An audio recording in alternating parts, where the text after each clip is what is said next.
خبر شامل کرتے ہیں اسلام آباد سے۔ وزیر اعظم کی معاون خصوصی برائے امور نوجوانان شذا فاطمہ خواجہ نے کہا ہے کہ گھریلو ملازمہ بچی کے ساتھ جو کچھ ہوا وہ ناقابل برداشت ہے، بچی پر تشدد کے واقعہ میں انصاف ہوتا ہوا نظر آئے گا۔ وزیر اعظم کی معاون شذا فاطمہ خواجہ نے جنرل ہسپتال میں گھریلو تشدد کا شکار بچی رضوانہ کی عیادت کی اور سہولیات بارے استفسار کیا۔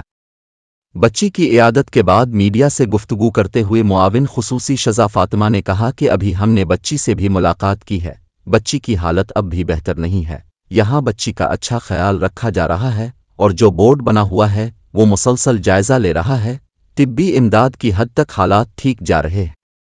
شذا فاطمہ خواجہ کا کہنا تھا کہ پنجاب کے ڈومیسٹک ورکرز بل کے تحت 15 سال سے کم عمر بچے کو گھر میں ملازمت پر رکھنا جائز نہیں ہے۔ اگر اس بچی کی حالت دیکھیں تو یہ عام انسان کی ذہنی کیفیت رکھنے والے شخص کی حرکت نہیں ہو سکتی۔